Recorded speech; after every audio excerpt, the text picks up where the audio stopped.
नमस्ते माता बहने। भाई कैसे बने? रिश्ता की बात बता रहा हूं। एक रिश्ता तुम्हें और निश्चित करना पड़ेगा। भगवान कृष्ण तो सुभद्रा के भाई थे, और सुभद्रा कौन थी? रामाशंकर अर्जुन की दूसरी पत्नी सुभद्रा थी। ये भगवान कन्हैया की बहन थी। एक बार सुभद्रा द्वारका में अपने मां के गई तो द्रौपदी भी साथ चली गई। भगवान लीलाधारी हैं, लीला की उन्होंने एक दिन अपने हाथ को और काट लिया, उन्हीं को स्वयं ही खून बहने लगा। और जब खून बहने लगा तो भृगुड़ी, सत्यभामा, जामवंती, मित्रवंता सभी पटरानियां थी। उनसे कहा कि मेरी अंगुली कट गई, कुछ बांधने के लिए ले आओ, खून बंद नहीं हो रहा। सुभद्रा भी थी, लेकिन सभी पटरानियां अपने अपने महल की ओर भागी कपड़ा ढूंढने के लिए, कोई कपड़ा ले आओ उससे बांध देंगे। द्रौपदी को जब ये बात मालूम पड़ी तो द्रौपदी ने तुरंत ही अपनी साड़ी को फाड़ा। इस साड़ी को पहने थी, उसकी कोर को पकड़ करके फाड़ा, चीर को लिया और भगवान की उंगली बांध दी।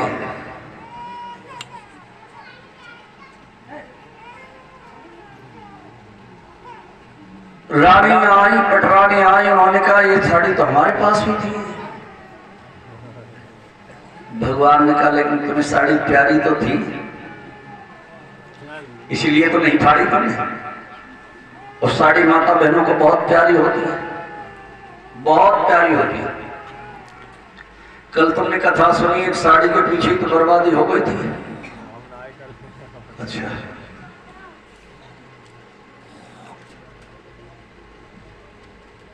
एक दिन भगवान की अंगुली ठीक हो गई और उस चीर को एकांत में बैठ करके उसके धागे गिने। क्या किया? कन्याएं, माता बहने समझ ध्यान से सुने। धागे गिने और उसमें 999 धागे निकले। द्रौपदी जब हस्तिनापुर की ओर आने लगी कुछ देर के बाद, तो भगवान ने कहा बहन तुमने मेरे लिए अपनी साड़ी बना दी। और उस साड़ी में 999 धागे निकले। जिस दिन तुझे मेरी जरूरत पड़ा, साड़ियों की जरूरत पड़े, तो तू मुझे याद कर लेना, तेरा कर्जा मेरे ऊपर है। और जब दुशासन ने चीर खींचा, साड़ी खींची, तो उन्हीं द्वारकाधीश भगवान के लिए हाथ जोड़ दिए थे। भगवान ने वही 999 साड़ी ट्रांसफर कर दी थी कि चल खींचता रह बेटा।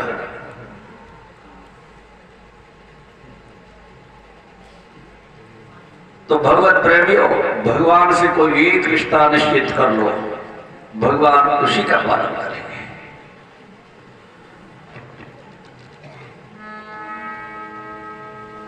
कामधेनु कंपित भई, यही तो चल रही थी कथा।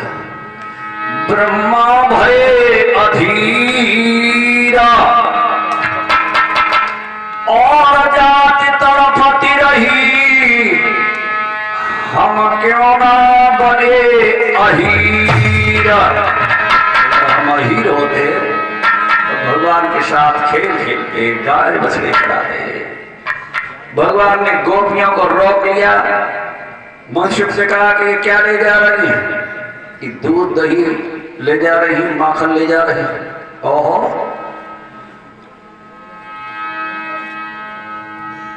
भगत जी नाराज है। मैंने नहीं लिखा ये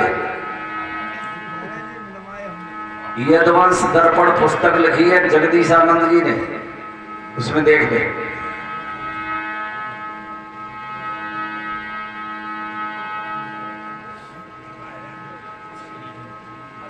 गोपियों को आगे से रोक लिया, खड़ी हो जाना।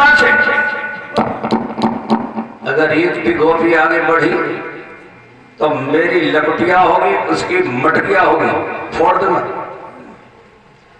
डर के मारे सभी भीड़ बना करके खड़ी हो गई।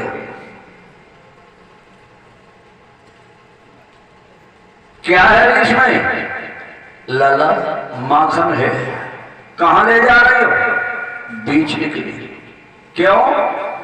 क्योंकि नए घर नए गांव में आई ही, अपनी आर्थिक स्थिति कमजोर है, पैसे की जरूरत है, घर की व्यवस्था बनानी है।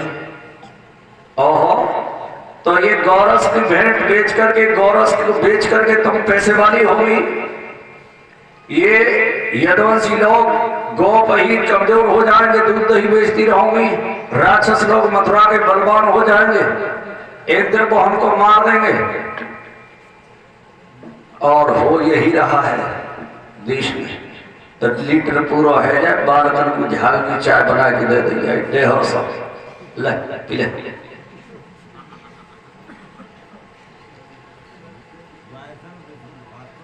अगर दूध भी करेगी, अब तो नहीं मट्ठा चल रहा, कब भाग्यशाली के यहाँ चल रहा हो तो चल रहा हो। वो घर नहीं है जिस घर में वकील साहब दर्द मथने की आवाज नहीं होती, बच्चे की किलकारी नहीं होती। भागवत में लिखा है वो घर नहीं है। किसी भाग्यशाली के यहाँ मट्ठा चलता है, बच्चे किलकारी मारते ही। हर किसी आंगन में ये दो काम नहीं मिलते। पहले से ही माता बहनों की आदत इतनी खराब थी, अब तो खैर है ही ना। दूध सांझ को 4 बालक है तो नंबर से दे करती है, और हड़िया में दूध उठाओगा तो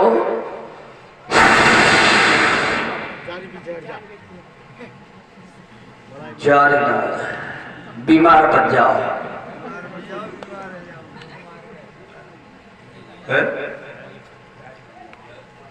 डॉक्टर चाहे 1000 रुपया ले ले, बोतल लगवाए में बड़ा नाम मरी है। एक बात ध्यान से समझ लो, अगर अंदर से ताकत है शरीर में तो बीमारी अटैक नहीं कर सकती। बीमारी कीटाणु रोग के बैक्टीरिया, अभी पीछे 3 साल 4 साल पहले एक वायरस चला था कोरोना। कोरोना में को गए जिन्हें तो खान पान बढ़िया ना हो, बेमरे जो एसी में बैठ रहे हो, घी दूध ना खाए मतलब सोई मरे। क्योंकि दूध घी मिला ना, रिफाइंड के परावट मारे वो करे तो मरेंगे का किसान कोई भैया बताओ, वक्त पसीना निकल रहा, बैक्टीरिया मेहनत कर रहा, बाकी अंदर घी दूध खाए बहुत कैसे। अब जब न्यू जनरेशन है, ये चाय बच्चे को देती है माता बहनें, चाय तो दुश्मन के बच्चे को भी खाली पेट नहीं देनी चाहिए। अपने बच्चे को तो छोड़ो, लेकिन दुश्मन का भी बच्चा आ जाए उसे भी खाली पेट चाय नहीं देनी चाहिए। पहले हमारे यहाँ माता बहनें बड़ी बूढ़ी जो थी, कोई आ जाता था तब गुड़ देती थी पानी के साथ, लेकिन आज चाय दी जा रही है सुबह से।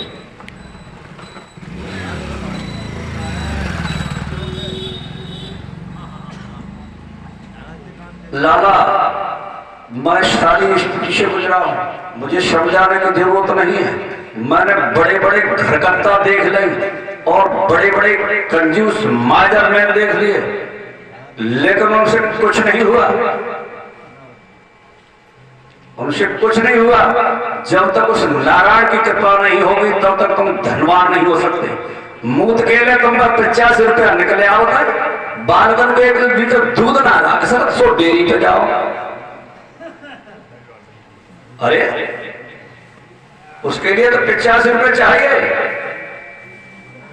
और गैया दूध दे रही है वो डेयरी पे दे दे। ऐसा नहीं, कुछ नहीं होता।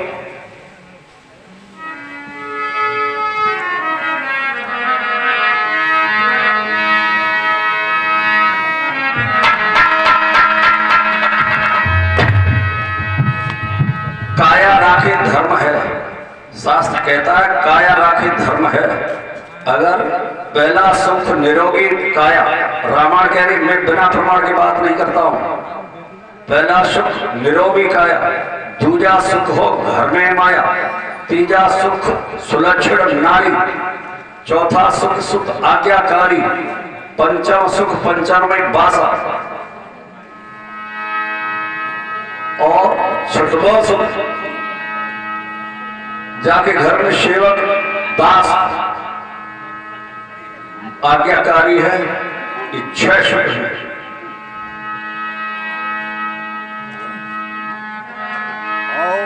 बंध शका पिता बड़े अनंत पढ़ाए दास, और त्रिया को जब परखिए धर्म रहे जब पास। त्रिया की परीक्षा तब होती है स्त्री की जब धन पास नहीं रहता। जब तक धन और बल जवानी रहती है तब तक तो स्त्री साथ देती है, और वो स्त्री वो माता भी सही मानी जाती है जो गरीबी में भी और अपने पति को महसूस नहीं होने देती कि हमारे पास गरीबी है। अगर 4 रोटी है तो 2 रोटियों से बच्चों का भरण पोषण करती है, 2 पति को दे देती है, और बाजे बाजे टाइम अपने आधी रोटी से ही गुजारा कर लेती है।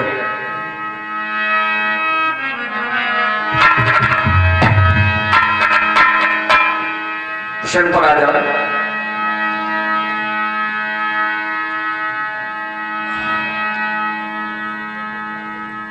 गोपियों ने कहा दादा बात सुनो, एक विशाखा नाम की गोपी ने और भगवान को अलग बुलाया।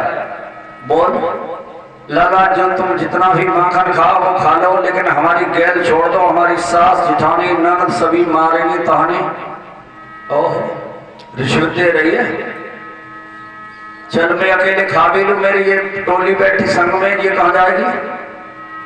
दूसरी गोपी अब बहुत ही चतुरई, ललिता नाम की बाने कही लाला, ये गौरस है, गाय का दूध है, दही है, माखन है, ये तुम्हें हाथों पे देंगे तो फैलेगा। ऐसा करो बरगद का पेड़ खड़ा, उससे पत्ते तोड़ना दौड़ करके और दोना बना बना करके खिला देंगे, बच जाएगा तो बेचाएंगे, नहीं तो यही से रिटर्न हो जाएंगे, वापिस हो जाएंगे। बच्चे गोपियों की चतुराई नहीं समझ पाए। हिराधन परीक्षित बरगद की पेड़ की ओर चल दिए और पत्ते तोड़ने में देर हो गई। छोटे छोटे बालक हैं, 5-5, 6-6 वर्ष के। तब तक गोपियां 1, 2, 3 हो गई।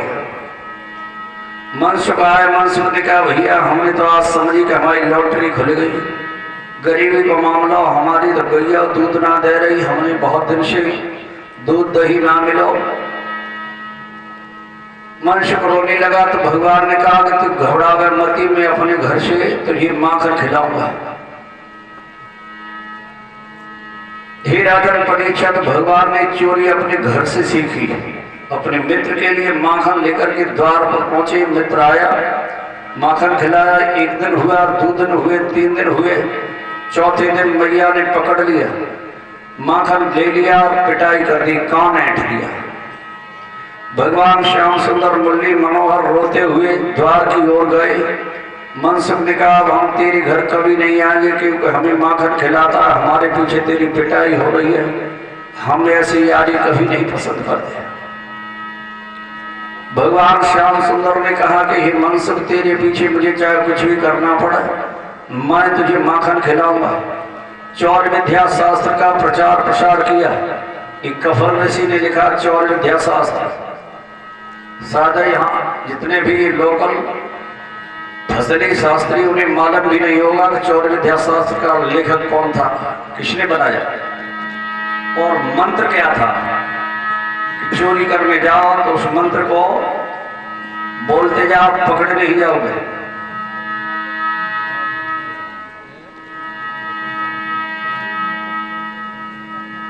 उस चौर विद्या शास्त्र का प्रचार प्रसार किया, समिति बनाई, अध्यक्ष भगवान कृष्ण बने और सभी को मंत्र सिखाया। एक गोपिया के घर में पहुंचे चोरी करने के लिए। गोपिया कहीं बाहर गई है जंगल में कुछ लेने के लिए। सभी बार घुस गए और मटकी छीके पर है, लपटिया से मटकी में छेद कर दिया, भूता मार मार कर, और सभी ने भरपेट माखन खाया। गोपिया ने देख लिया, भगवान कन्हैया के घर पहुंची, मैया के पास शिकायत करने के लिए। दूसरे दिन दूसरी गोपिया के घर में घुस गए। मनसुख ने कहा भैया इस तरह से माखन नहीं खाएंगे, सारे कपड़े समझाते, मोड़ो समझाते, फिर ऐसे करो मटकिया चुरा ले, चलो जंगल में बैठ के खाएंगे शांति से। और जहां हुड़कदम लगी रहता कि गोपिया आ जाए, भगवान कन्हैया ने मनसुख से कहा कि तो तू ऐसा कर, गेट पे खड़ा हो जा, और गोपिया आवाज दी के तो आवाज लगा दिए, कोई बात नहीं। सभी बाल बाल रेता पीता मना मनस का श्रीदामा छदमा मधुमंगला संकीर्ण अंदर घुस गए। मनसुख गेट पर लाठी लिए खड़ा है। नीचे 2 बंदर बने, फिर उसके ऊपर 2 बंदर बनाए, और उसके ऊपर तीसरे नंबर का खड़े होकर उतार रहा मटकी को। तब तक देर हो गई सेंटर में लाने में। मनसुख ने विचार किया कि आप ही आप ले गए, हमारा नाम कोई न ले। भीतर भीतर मार रहा। मनसुख ने आवाज लगाई, भैया मटकिया पाई गई। नीचे जब बाल बाल लगे थे, उन्हें समझी गोपिया नीचे से निकल के भाजे ऊपर बाएं पर एक कदुआ से द्वार पे आई। मनसुख से पूछी क्यों रे, कहाँ आ गई गोपिया? बाबरे ऐसी चिल्ला रहो, चीख रहो। बाबरे मैंने ये कहाँ कही कि गोपिया गई, और कहा क्या रहो? ये कही भैया पूछ रहा हूँ मटकिया पाई गई कि ना मिली, भाई हाथ लग गई कि ना। गोपिया ने सभी ग्वाल वालों को देख लिया। मैया जसोदा के पास शिकायत ले लेकर पहुंची। क्या कह रहे हैं?